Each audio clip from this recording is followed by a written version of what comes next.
क्या हाल है बच्चों?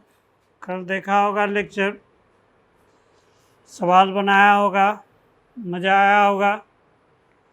चलें एक दो सवाल और बनाते हैं ताकि पता चले कि हाँ तुमको थ्योरी व्यूरी याद है कि नहीं है।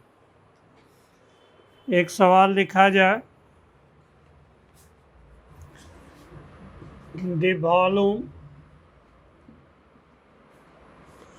of a vessel A is twice the volume of another vessel B, and both are filled with same gas. If the gas in A is twice the temperature and twice pressure in comparison of the gas B, then calculate ratio of gas molecule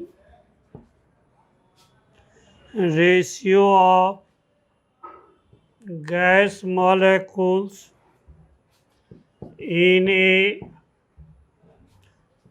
to that of B.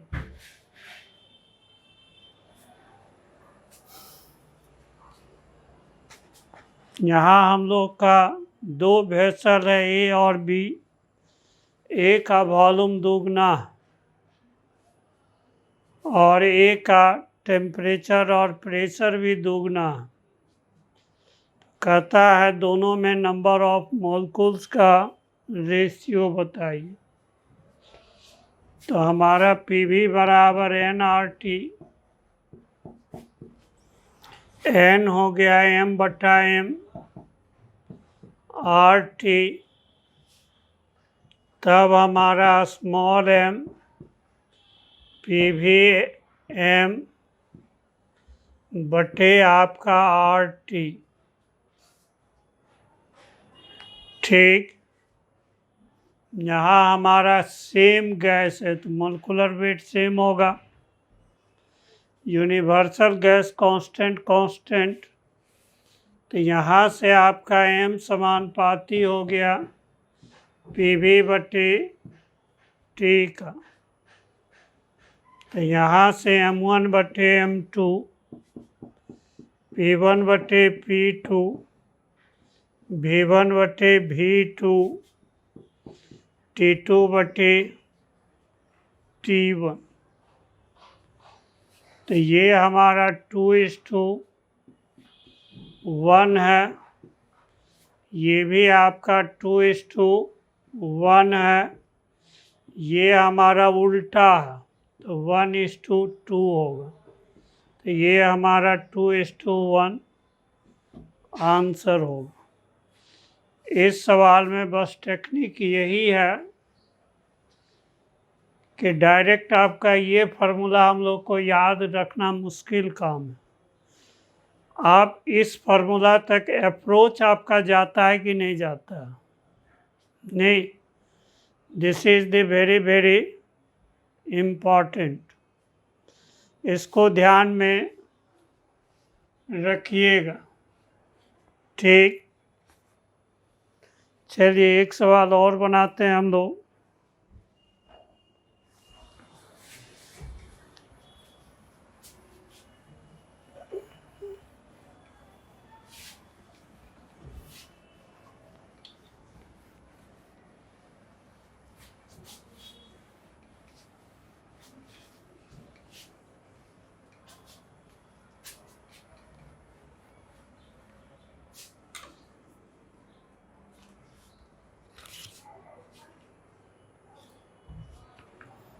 एक graph दिया हुआ है,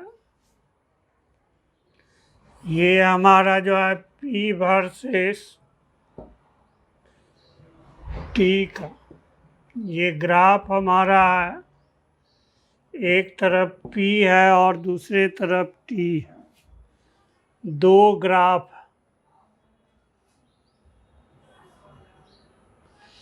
ये आपका जो है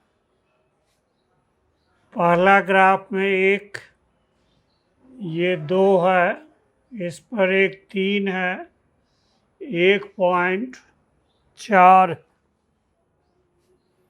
नहीं। ठीक, ये हमारा जो है इन ग्राफ में आइडियल गैस इज यूज्ड। ठीक, तब हमारा चॉइस दिया हुआ है कि V1 बराबर V2 बराबर V3 बराबर V। दूसरा है V4 greater than V3 greater than V2 greater than V1। तीसरा चॉइस है V1 बराबर V2, ये आपका V3 बराबर V4। ठीक, and V2 greater than V3। चौथा चॉइस है V1 बराबर V2, V3 बराबर V4 and V2 less than V3। ठीक, जरा सोचो इस पर कैसे बनेगा सवाल। हमारा P और T में ग्राफ कैसा है? स्ट्रेट लाइन ग्राफ है। P और T में ग्राफ स्ट्रेट लाइन, PV बराबर nRT। तो इसका मतलब हमारा जो है वॉल्यूम क्या है? कांस्टेंट।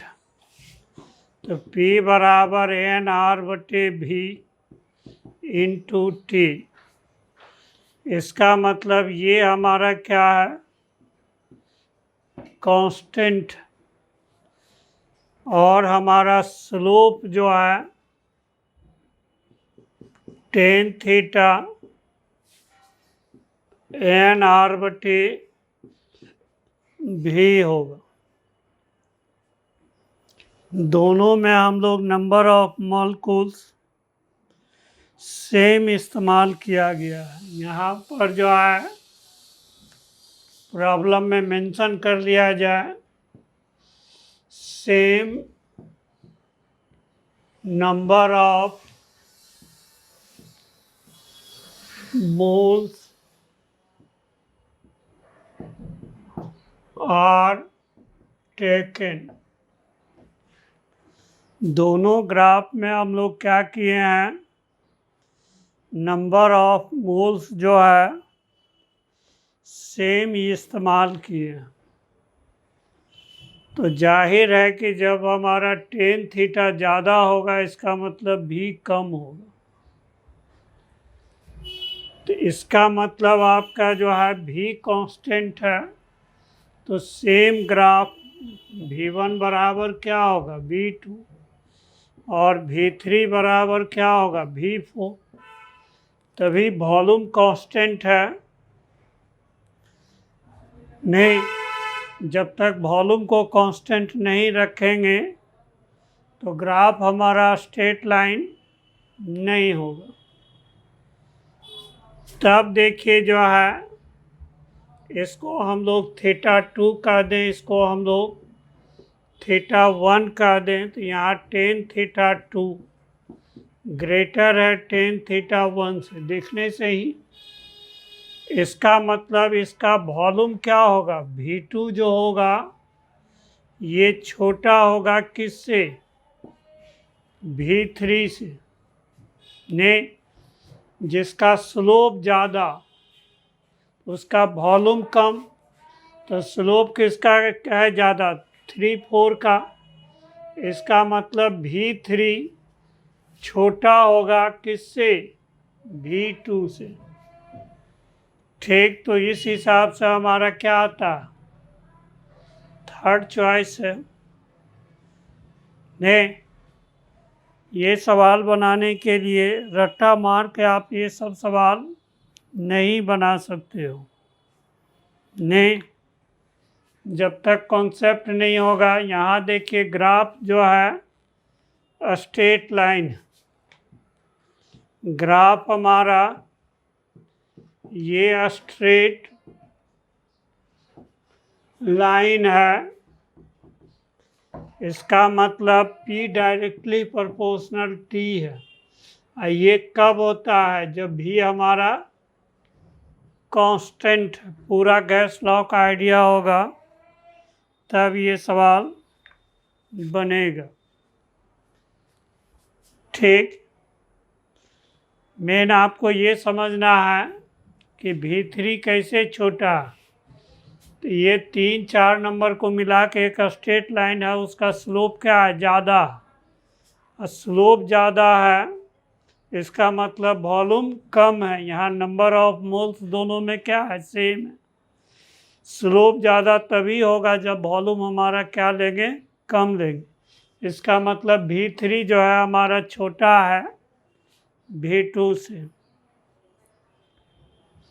एक सवाल और बनाइए।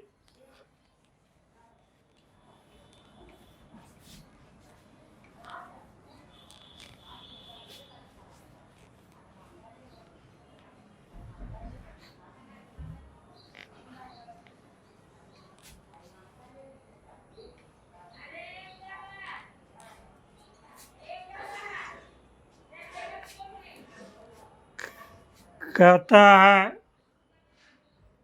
the diameter of an oxygen molecule is 3 angstrom.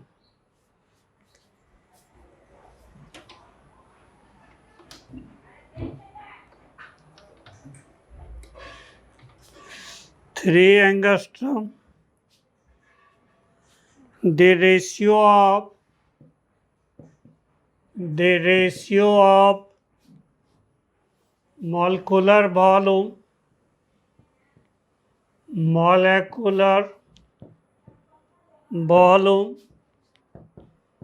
to that actual volume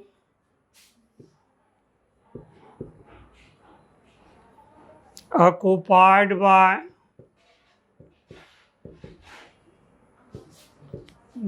the oxygen gas at STP is, पहला चॉइस है 2 गुना 10⁻⁻⁴, दूसरा है 1 गुना 10⁻⁻⁴, तीसरा है 1.5 गुना 10⁻⁻⁴।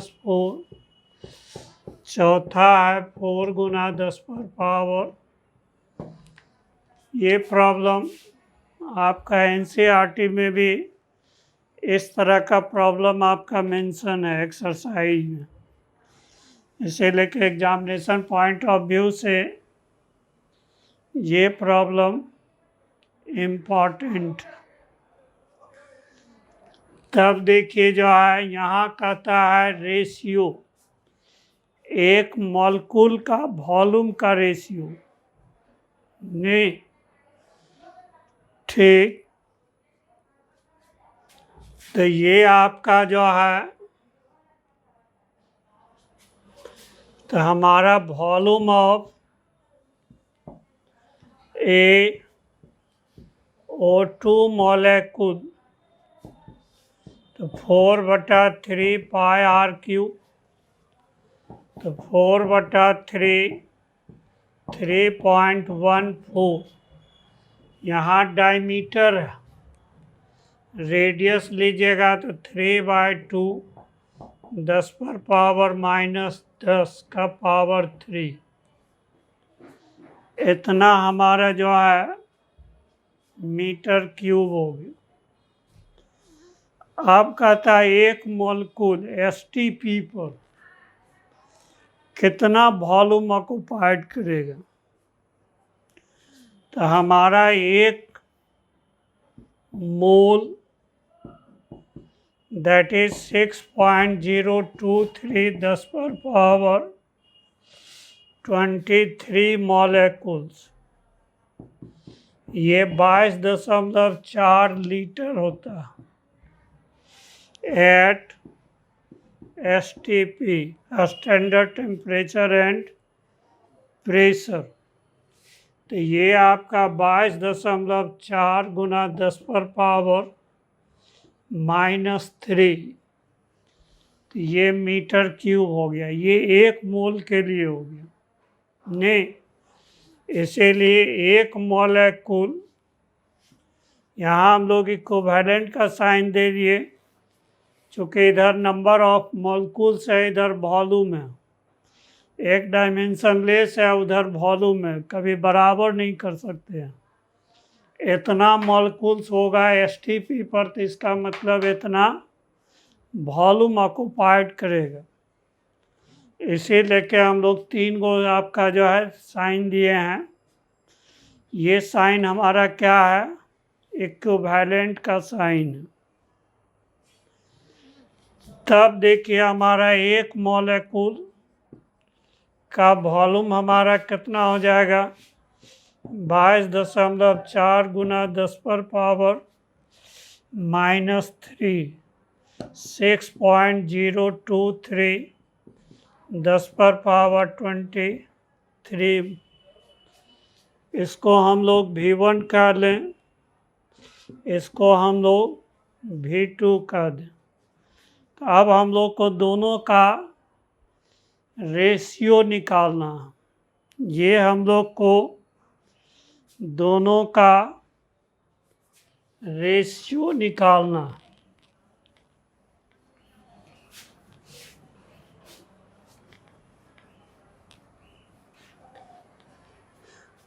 तब देखिए जो है, तो हम लोग को V1/V2 निकालना। 4/3 गुना 3.14 गुना 27/4 8 गुना 10⁻⁻30। यहाँ 3/2 का पावर क्यूब कीजिएगा तो ये आपका 22.4 गुना 10⁻⁻3, ये ऊपर जाएगा। चलो एक लाइन बढ़ाते, 6.023 10⁻23। तो ये आपका 4/3 गुना 3.14 गुना 27/8 गुना 10⁻⁻30 गुना ये ऊपर जाएगा 23 और 3 26 10⁻26 6 भी ऊपर चल जाएगा 6.023 ये 22.4 लीटर है। सबको कटाइएगा तो लगभग हमारा 4 गुना 10⁻⁻4 आएगा। चेक कर लेना गुना भाग। अब यहाँ बैठ के गुना भाग करना वो ठीक नहीं।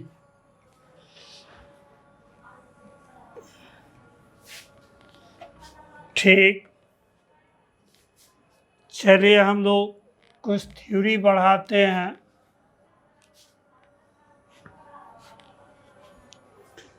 एक काइनेटिक थ्योरी ऑफ गैसेस में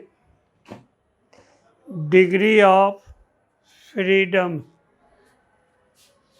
degree of freedom, degree of freedom, degree of freedom क्या है? It is number of independent ways है, तरीका है by which a gas molecule receives energy from nature. मतलब ये हमारा स्वतंत्र, ये डिग्री ऑफ फ्रीडम एक स्वतंत्र तरीका ने नंबर ऑफ वेज है by which a gas molecules receives energy from nature. थोड़ा देर के लिए गैस मॉलिक्यूल के जगह पर ने एक स्टूडेंट को रख ने, अब वो कितना तरीका से डिफरेंट सोर्स से जो है एनर्जी, तो हम लोग प्रैक्टिस में एनर्जी को हम लोग रुपया के रूप में लें तो कहाँ कहाँ से रुपया कलेक्ट करता है, जितना तरीका होगा कलेक्ट करने का वही क्या कहलाएगा? Degree of freedom. एग्जाम्पल के तौर पर मान लीजिए कोई स्टूडेंट गांव से अपना पटना में हॉस्टल में रहता हो, वहाँ से निकल रहा, तो निकलने वक्त 1 महीना का खर्चा उसका पापा दे दिया ने, जोड़ के कि कितना हॉस्टल फी लगेगा, कितना बुक खरीदना है, कितना क्या करना है, सब जोड़ के दे दिया। ठीक, उनके तो एक डिग्री ऑफ फ्रीडम एक हो गया पापा के द्वारा। उसके बाद जो है जब चलना शुरू किया तो मम्मी भी 500 रुपये निकाल के दे दिया, लो बेटा इसको जुगा के रखना, भगवान न करे ऐसा हो कभी बीमार उमार पड़ जाएगा तो इसे दवा खरीद लेना। तो एक मम्मी सोर्स हो गया, तो अब डिग्री ऑफ फ्रीडम कितना हो गया? 2। निकलने वक्त जो है दादाजी यदि पेंशनर है, उनसे आशीर्वाद लेने गए तो दादाजी आशीर्वाद दिया जुग जुग जियो, तब स्टूडेंट कमेंट करता है क्या जुग जुग जिएंगे दादाजी, आपका सुपुत्र जो है, जो मेरे पिताजी हैं, वो तो जोड़ जोड़ के एक एक पैसा दिए हैं, बीच में कहीं बीमार पड़े तो बिना इलाज का मर जाएंगे, जुग जुग क्या जिएंगे। कहा ये बात है रे ना, दादा बोला 500 रुपया वो भी निकाल के दे दिया। तो अब डिग्री ऑफ फ्रीडम कितना हो गया? 3 तरीका से एनर्जी रिसीव किया। अब बड़ा भाई नौकरी में हो, वो आपका रेलवे स्टेशन छोड़ने आया हो, ने बिछुड़ने वक्त बड़ा भाई को भी प्रणाम किया, वो भी कहा कि जाओ खुशी खुशी जाना। कहा क्या खुशी खुशी जाएंगे भैया, कभी आप हम पर ध्यान देते हैं, खाली भौजिए पर ध्यान देते हैं। ने वो भी लाजे सर में 500 निकाल के दे दिया। तो अब डिग्री ऑफ फ्रीडम कितना हो गया? 4। ने तो इस तरह से जितना सोर्स से, जितना तरीका से वो एनर्जी रिसीव किया वही number of ways, number of तरीकाज, that is called degree of freedom. उसको हम लोग क्या कहते हैं? Degree of freedom. ठीक। अब देखो जो है ने, तो हम लोग पहले डिफिनेशन लिख लें। तो डिग्री ऑफ फ्रीडम क्या है? It is independent number of veg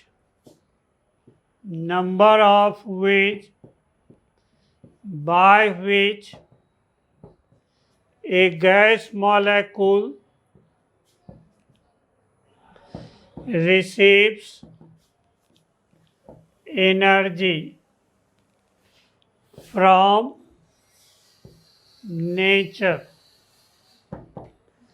nature से जितना इंडिपेंडेंट तरीका से वो एनर्जी रिसीव करता है, that very number of veg, that is called degree of freedom.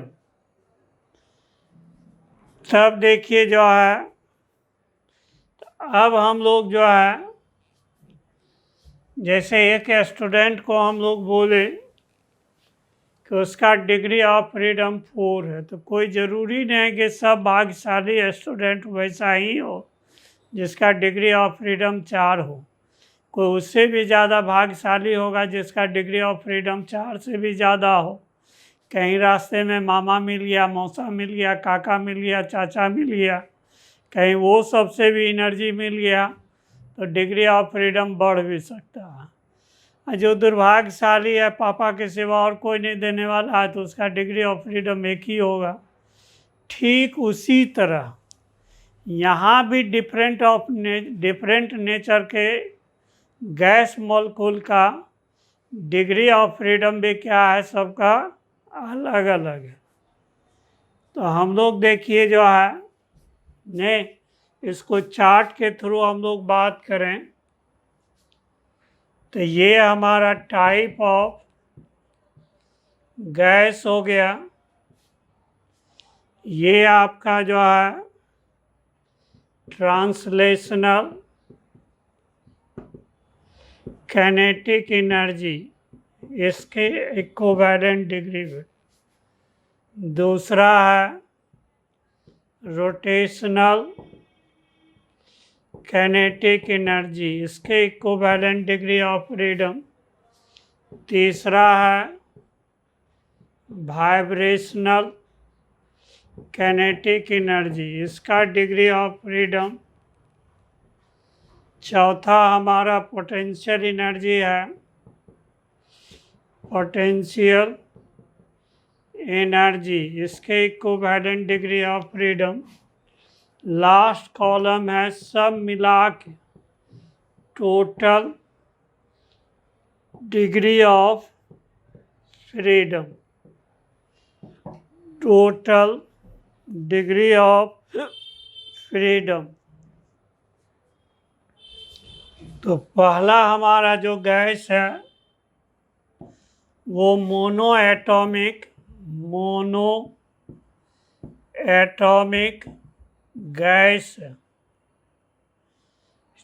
ठीक, जैसे एग्जाम्पल में आपका जो है हीलियम हो गया, नियम हो गया, आर्गन हो गया, जेनन हो गया, रेडन हो गया, ये सब तो है ही मोनो एटॉमिक गैसेस जो इनर्ट गैस है। उसके अलावा एटॉमिक फॉर्म ऑफ H2 और N2 और Cl2 जो एटम के फॉर्म में हो।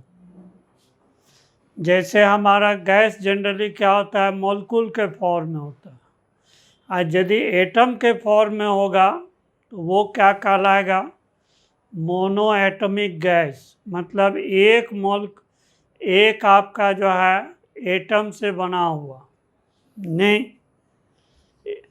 ठीक, इसका degree of freedom translational kinetic energy से तीन तरीका से लेता है, एक्स एक्सिस, वाई एक्सिस और जेड एक्सिस में तीन इंडिपेंडेंट तरीका से एनर्जी रिसीव करता, बाकी किसी दूसरे सोर्स से ये एनर्जी रिसीव नहीं करता। तब हमारा टोटल डिग्री ऑफ फ्रीडम कितना हो गया? 3। दूसरा है डायटोमिक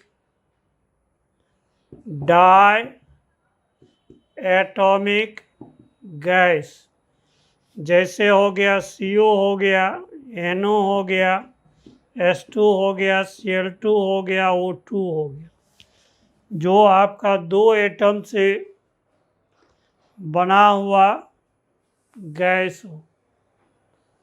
तो ये आपका जो है ट्रांसलेशनल में 3 लेता है, रोटेशनल से 2 लेता है, बाकी से ये एनर्जी प्राप्त नहीं करता है। तो टोटल डिग्री ऑफ फ्रीडम क्या हो जाएगा?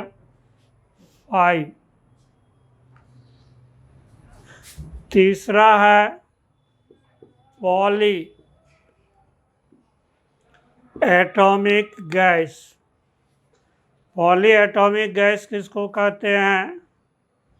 जो आपका जो है 2 मॉलिक्यूल से, मतलब 2 आपका एटम से ज़्यादा से बना हुआ हो। जैसे हमारा हो गया CO2, NH3, PS3 ने SO3 या SO2, SO3, ये सब गैस हो गया। ठीक, इसमें 3 है, इसमें भी 3 है, कभी कभी 1। ये सेल्डम है, लाखों करोड़ों में से एक, जो कभी कभी वाइब्रेशनल आपका एनर्जी भी रिसीव कर लेता है। सेल्डम माने रेयर, ने कभी कभी। इसीलिए के पोटेंशियल एनर्जी तो हम लोग पोस्टुलेट्स में जानते हैं कि इसके पास कोई पोटेंशियल एनर्जी गैस के पास नहीं होता है। तो हम लोग जो है ध्यान दिलाने के लिए ये चार्ट में हम लोग जोड़ दिए हैं कि यहाँ से भी देख के आपको पोस्टुलेट्स याद आ जाए कि इसके पास कोई पोटेंशियल एनर्जी नहीं है। तो इसमें डिग्री ऑफ फ्रीडम 6 और 7 में फिर हम लोग एक वर्ड कर जोड़ देते हैं। 6 जनरली होगा और 7 क्या है? कभी कभी। ऐसे नॉर्मली डिग्री ऑफ फ्रीडम पहुँचे नॉर्मल कंडीशन में तो कितना होता है? 6 होता है। किसका? पॉली एटॉमिक गैस का।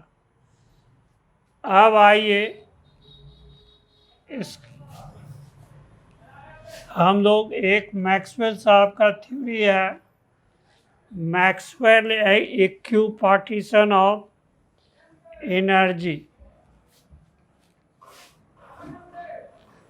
ये हमारा जो है मैक्सवेल इक्विपार्टीशन ऑफ एनर्जी।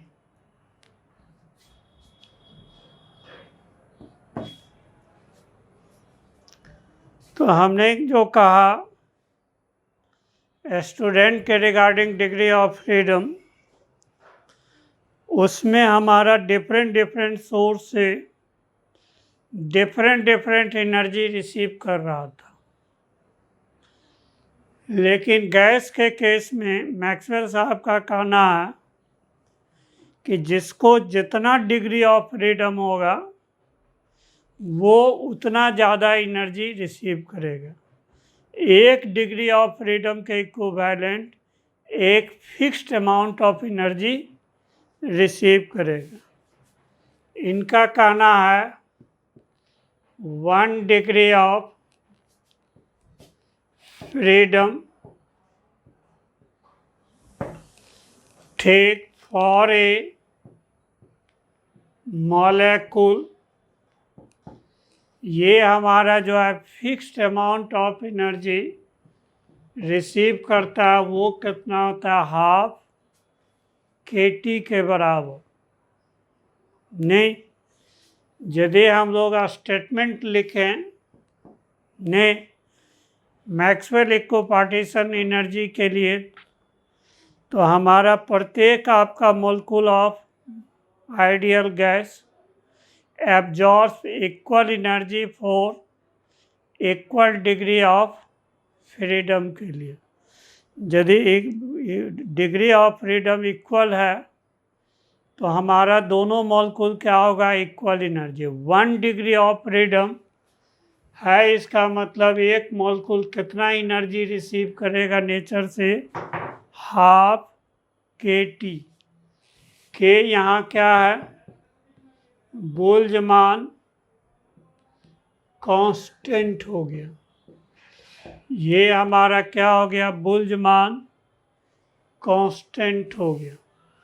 के हमारा क्या होता है, R/N, कैपिटल एन क्या है हमारा, है एवोगाड्रो नंबर 8.31 बटे 6.023 10⁻23। इतना जूल पर मॉलिक्यूल पर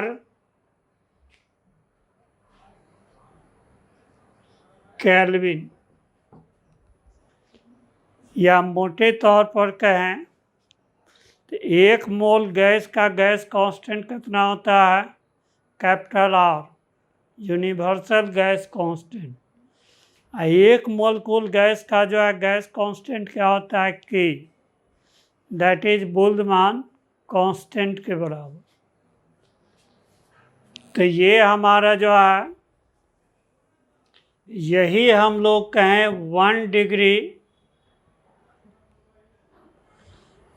1 डिग्री ऑफ फ्रीडम फॉर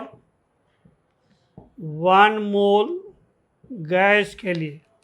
ध्यान रखिए, यहाँ पर एक मोलेक्यूल लिए हैं और यहाँ पर गैस कितना लिए हैं, 1 मोल गैस लिए हैं। तो यहाँ हमारा क्या हो जाएगा, हाफ RT के बराबर। देखिए यहाँ भी हम लोग इक्विवेलेंट ले रहे हैं। यदि 1 डिग्री ऑफ फ्रीडम है गैस का, तो नेचर से कितना एनर्जी एब्जॉर्ब करेगा, हाफ। एक मोलेक्यूल आपका एब्जॉर्ब करेगा हाफ kT, और 1 मोल गैस आपका एब्जॉर्ब करेगा हाफ RT के बराबर। ठीक, तब देखिए जो है यहाँ से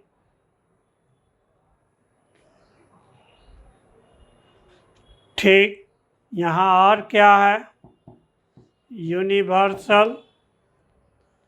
यूनिवर्सल गैस कांस्टेंट।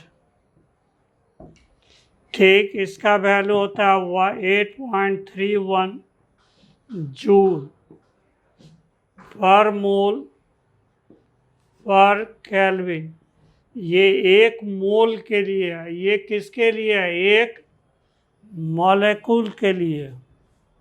ने पहले एम्स का अलग टेस्ट होता था, तो वो थ्योरी पर बहुत स्ट्रेस डालता था, न्यूमेरिकल प्रॉब्लम बहुत कम पूछता था, थ्योरेटिकल सवाल ज़्यादा पूछता था।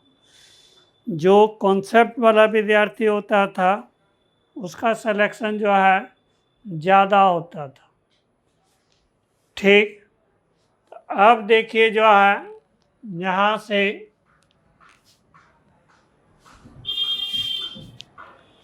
यदि हम लोग जो है 1 मोल मोनो एटॉमिक गैस के बात करें, तो ये कितना एनर्जी आपका एब्जॉर्ब करेगा। तो ये आपका जो एनर्जी जो एब्जॉर्ब करेगा, ये कितना एनर्जी करेगा, 3 गुना हाफ RT के बराबर। चूँकि इसका हमारा डिग्री ऑफ फ्रीडम कितना है, डिग्री ऑफ फ्रीडम ये हमारा 3। एक डिग्री ऑफ फ्रीडम के लिए कितना एनर्जी रिसीव करता है, हाफ RT।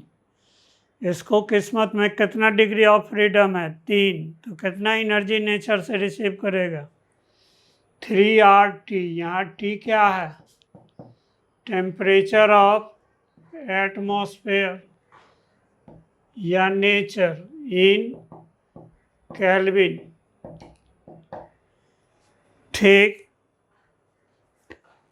तब इसका देखिए CV कितना होगा, specific heat at constant volume. ने तो हम लोग CV कैसे डिफाइन करते हैं, 1 मोल गैस का कांस्टेंट वॉल्यूम पर 1 डिग्री C टेम्परेचर बढ़ाने के लिए जितना एनर्जी चाहिए दैट इज कॉल्ड CV। ठीक, तो ये हमारा जो है 3 गुना हाफ RT + 1। यदि 1 डिग्री बढ़ा दें तो कितना एनर्जी हो जाएगा, इतना। एब्जॉर्ब कितना किया, पहले कितना था, 3 गुना हाफ RT।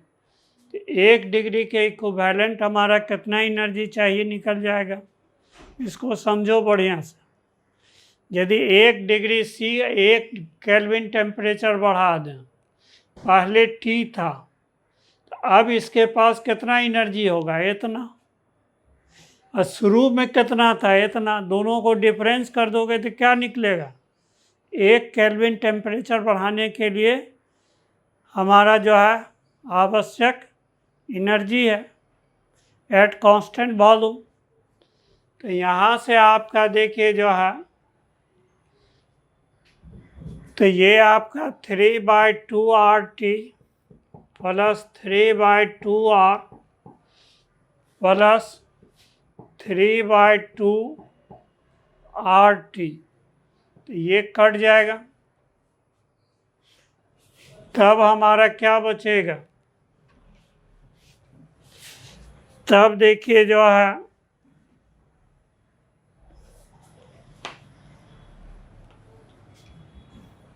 यहाँ से, तो ये हमारा CV हो गया 3/2R। ठीक, अब हमारा CP निकालना चाहें तो CV प्लस क्या होता है, R। हम लोग जानते हैं रिलेशन CP - CV बराबर R। तो CP बराबर क्या हो जाएगा, R + CV। CV कितना निकला, 3/2R। ने इसको भी ध्यान में रखिएगा, न्यूमेरिकली हमारा मोनोएटमिक गैस के लिए CV का वैल्यू कितना होता है, 3/2R होता है। ने तो ये प्लस R, तो ये हमारा 5/2R हो जाएगा। तब हमारा गामा कितना हो जाएगा, CP/CV। तो ये आपका 5/2R / 3/2R, तो यही हमारा 5/3 हो गया। ये मोनोएटमिक गैस के लिए गामा का वैल्यू हो गया। इसको हम लोग जो है फ्रैक्शन में लावें तो 1.67 हो जाएगा। इस तरह से हम लोग गामा का वैल्यू हम लोग कैलकुलेट कर दिए कि ये आपका 1.67 होगा। नहीं, अब आइए हम लोग 1 मोल मोनोएटमिक गैस के जगह पर 1 मोल डायटोमिक गैस ले लें। इसका डिग्री ऑफ फ्रीडम कितना हम लोग पढ़े, 5। तब देखिए जो है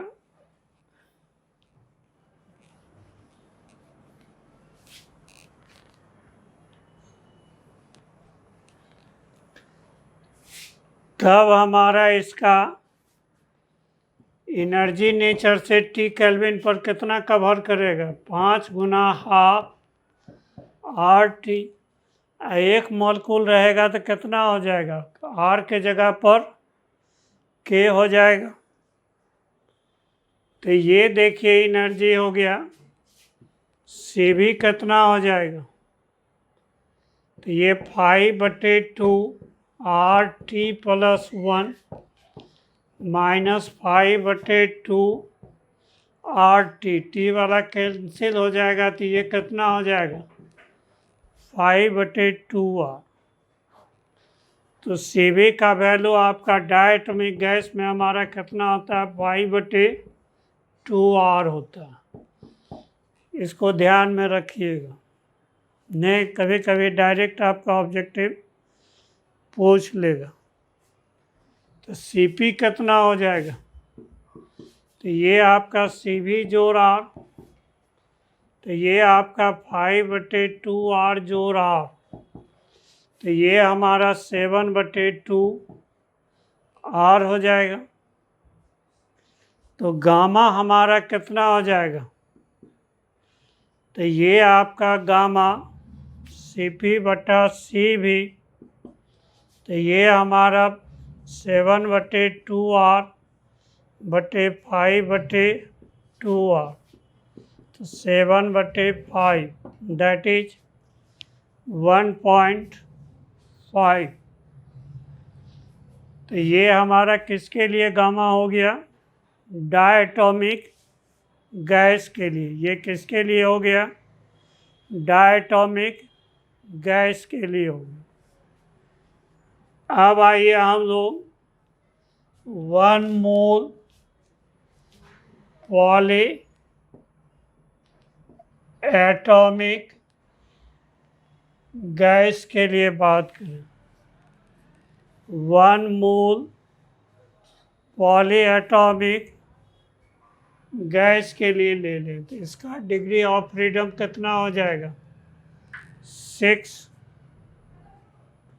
ठीक, तो ये आपका जो है, तो इसका एनर्जी कितना रिसीव करेगा, यहाँ 5 के जगह क्या हो जाएगा, 6, तो ये आपका 3R T हो जाएगा।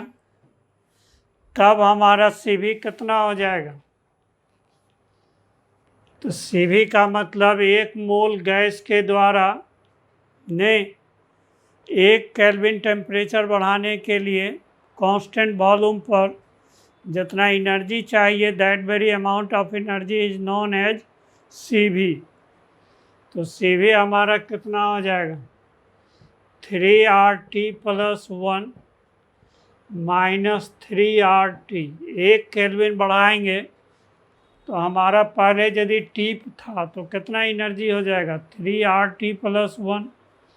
अब पहले जितना एनर्जी था घटा लीजिए तो हमारा क्या निकलेगा, 1 मोल का 1 केल्विन टेम्परेचर बढ़ाने के लिए एनर्जी, तो ये हमारा कितना हो जाएगा, 3R। फिर देखिए जो है यहाँ से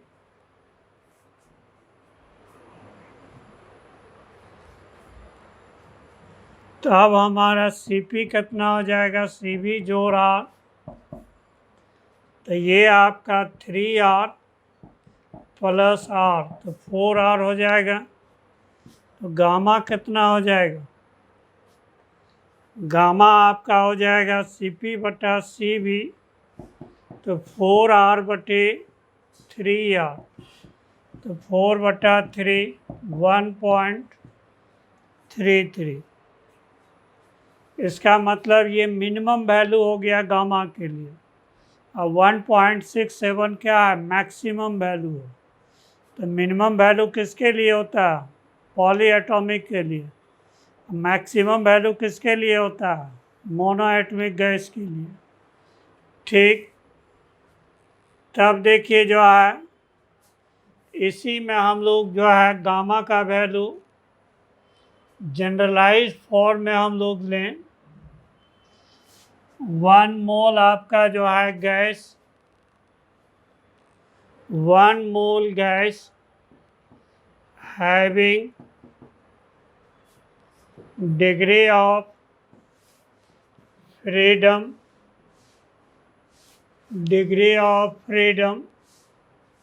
यदि n नहीं, तब देखिए जो है, तब हमारा सी भी कितना हो जाएगा, n गुना half RT plus 1 minus n गुना हाफ RT, तो ये आपका n/2 और हो जाएगा। CP कितना हो जाएगा, तो ये आपका n/2R जोड़ R, तो n+2 इंटू R/2 हो जाएगा। तो ये गामा कितना हो जाएगा, CP/CV ने, तो ये आपका जो है n+2/2 तो ये आपका जो है R/n/2R, 2 कट जाएगा, R कट जाएगा, n+2/n, तो 1+2/n हो जाएगा। तो ये गामा का जनरलाइज्ड वैल्यू 1+2/n होगा। अब इसी n का वैल्यू यदि 3 ले लीजिएगा तो मोनोएटमिक गैस के लिए हो जाएगा।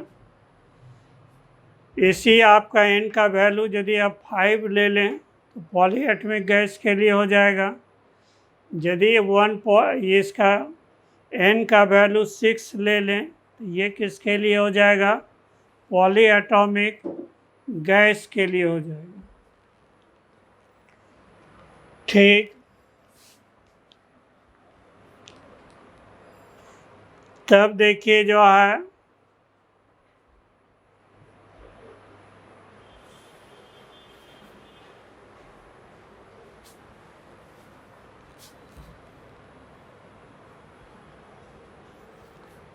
एक प्रॉब्लम बनाइए।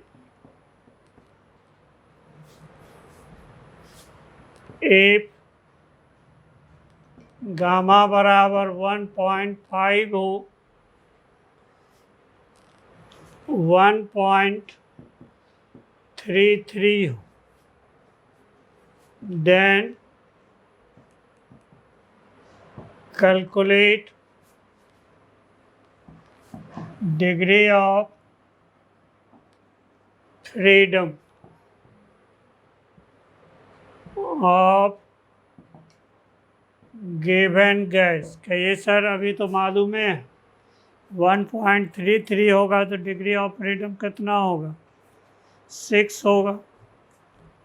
तो ये हमारा जो है गामा बराबर 1+2/n, तो 1.33 का मतलब 4/3, 1+2/n, यहाँ से n का वैल्यू निकालिएगा तो कितना आएगा, 6 होगा। आज यहीं तक रखते हैं, कल फिर हम लोग आगे बात करेंगे। नहीं, थैंक यू।